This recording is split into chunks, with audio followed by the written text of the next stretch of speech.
Alright,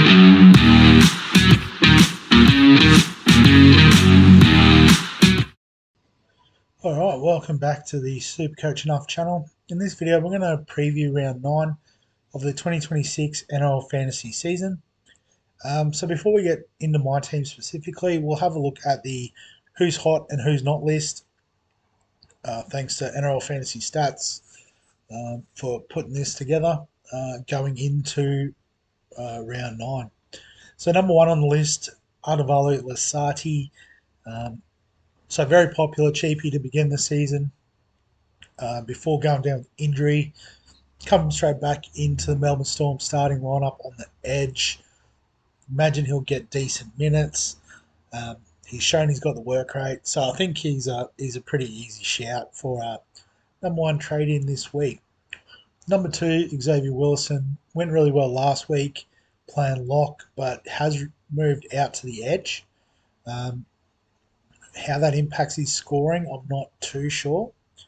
Great thing about this site is you can get on and have a bit of a look. So you need to log in. I do have a login, but can't be bothered. But just going off his last one, so he only played 50 minutes. Imagine he'll probably get more this time around. But 33 slots at a 0.6 ppm.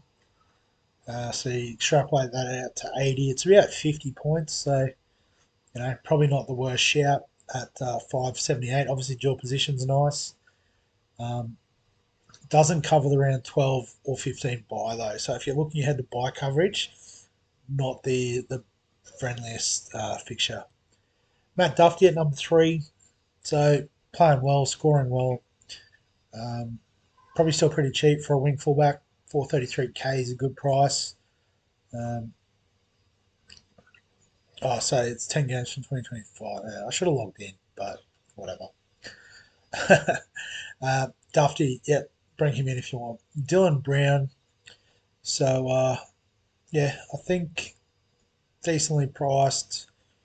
He should be the main man there again, but not for me. But I've got other issues in my team I need to fix. Max Plath, obviously a great option at hooker. Probably the one thing that I'm frightened of is him getting selected for Queensland. And then given the Dolphins do have the great coverage of covering rounds 12, 15 and 18, I believe, if you can scroll that far forward. Maybe not, it's highlighted, but that's fine. So is very handy for that buy coverage. But if he's playing for Queensland, you don't get him for round 12, you don't get him for round 15. So probably one I'll wait until the Origin teams are dropped and bring him in round 12 if he's available, and I can make it work.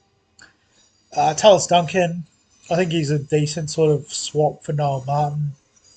So I don't know what the prices are off memory, but I don't think it's that much money to go up to Duncan, so decent shout.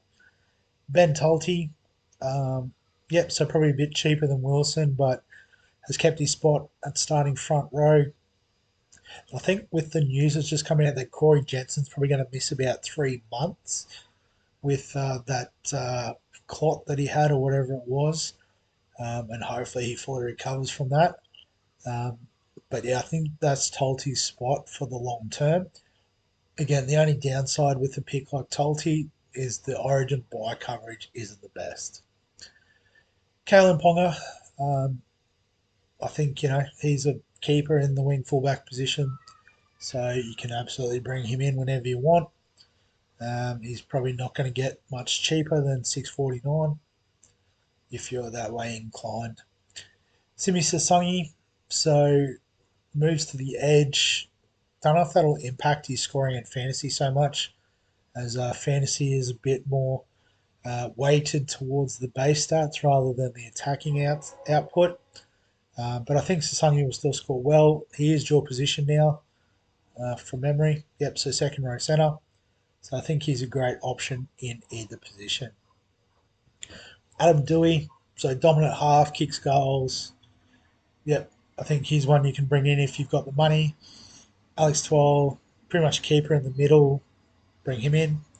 Sifa Talakai, so not sure what his runway is in terms of job security, but yeah, I think with his price, his dual position as well, which is handy.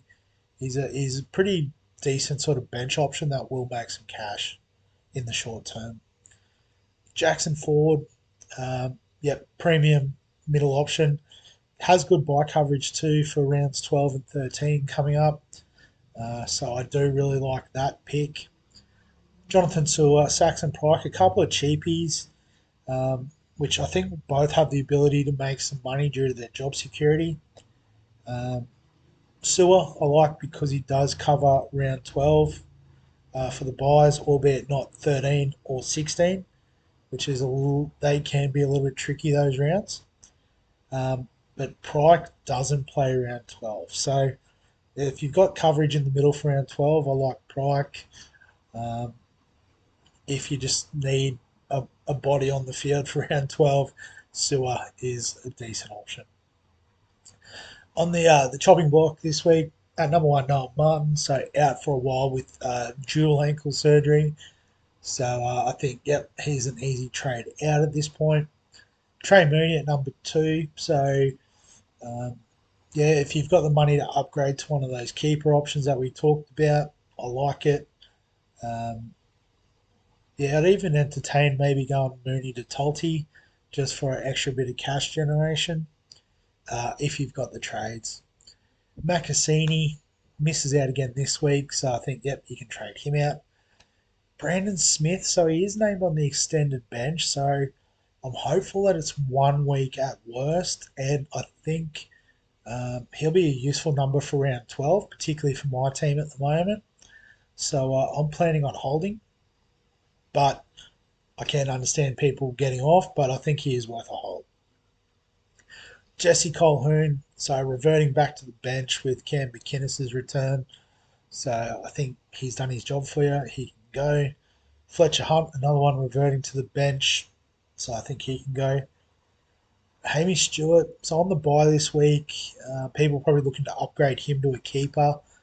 But he is one that does offer round 12 coverage. So if you can find another way to make your trades work, I try and hold Hamish Stewart, but I definitely have done iterations of my trades this week where he has been traded, um, and I've been okay with it. So yeah, I try and hold, but if he's got to go, he's got to go. Joe Chan, I think, can go back to the bench.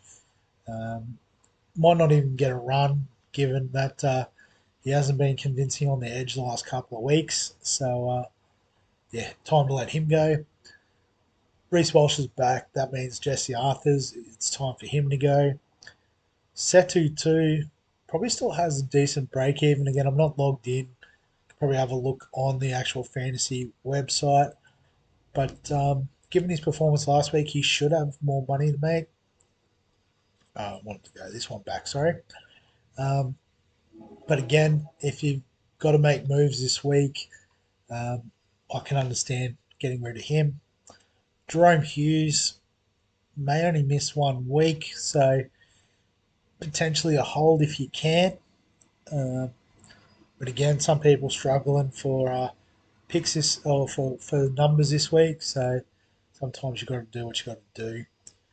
Patrick Herbert, so not named this week with Toa, Stafford Toa, that's it, and Taylor May back in the centres, so he can go.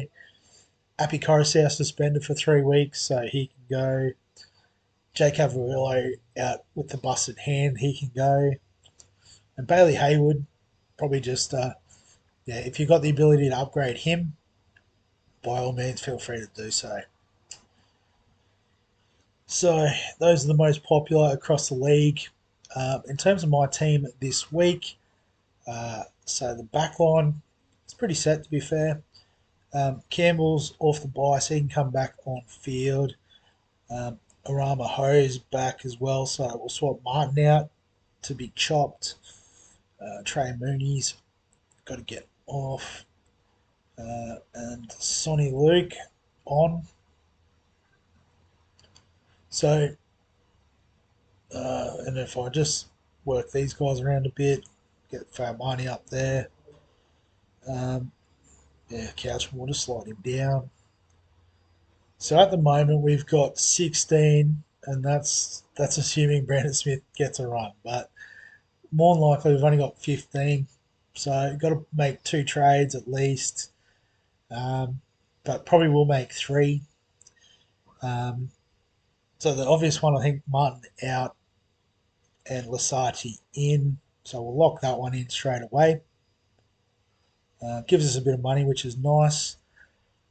And then the second trade that I'm going to make, and it seems a bit weird trading out someone who is named to play, but I'm not sure Sonny Luke will keep coming off the bench and scoring. Like, he does have a decent break even. Um, and obviously 582 is an awkward price. We can't afford the top end talent at hooker.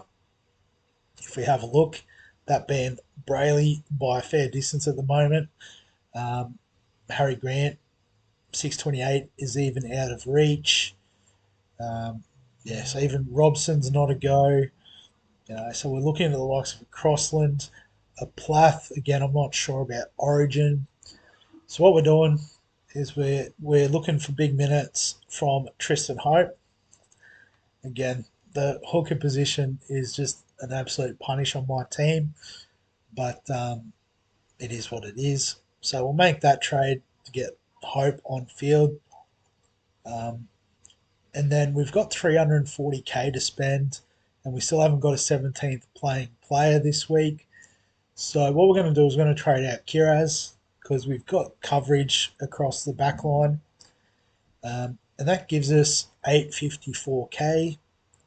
So we're going to take that and we're going to bring in Jackson forward. So keeper in the middle, as we said, covers round 12 and 13, which is nice. Admittedly, doesn't cover the other buy rounds, but we'll try and work around with what he's got to offer. So yes, with that, basically swap Smith out. Lasardi can move up. We'll put Ford on field so it looks nice. And then just maybe swap these guys around a bit. So got 17 playing this week. Again, always a little bit nervous having like Papali and Fayamani playing. Um, but looking at the rest of the team, pretty comfortable with that. Um, obviously other than Hooker, but yeah, Brayley in round 13 is going to be pretty mint. So, we could probably use Mooney as part of that trade. Um, I guess if we look at the squad overall, like obviously if everyone was available, Couchman and Stewart would be playing over Papali and Fayamani. And then we do have those emergency sort of covers across the other positions. So, other than, I guess, the centre. But yeah, it is what it is at the moment. So overall, I think the squad's okay. Obviously, we're a long way back, so we're going to need the buys to really help us out, make some ranks, and we're just doing our best at this point. So yeah, we'll wrap it up there. Oh, actually, captains. Um, Probably wasn't going to do too much with captains, to be honest. Cleary's perma captain at this point. Um, Twally has got the Sharks this week, so it could be an interesting matchup. Jackson Ford against the Eels could be an option as well. I don't hate that as a captaincy shout. So we might welcome him to the team with a VC. Obviously, Herbie, Latrell, given their form, you could consider. But in fantasy, I always like the halves or the middles with that extra base focus as the captains. Do I need to change anything else? I could sort of switch around the Howe and Ho, and Lasardi, but I don't think it really matters. So we'll leave it there. So that's the team going into round 9 of the 2026 NRL Fantasy season. As always, if you've got any questions, comments, thoughts, feel free to add them below this video. Give us a like if you enjoy the NRL Fantasy content. Subscribe for all of the fantasy sports content on the channel. And other than that, we'll catch you in the next one.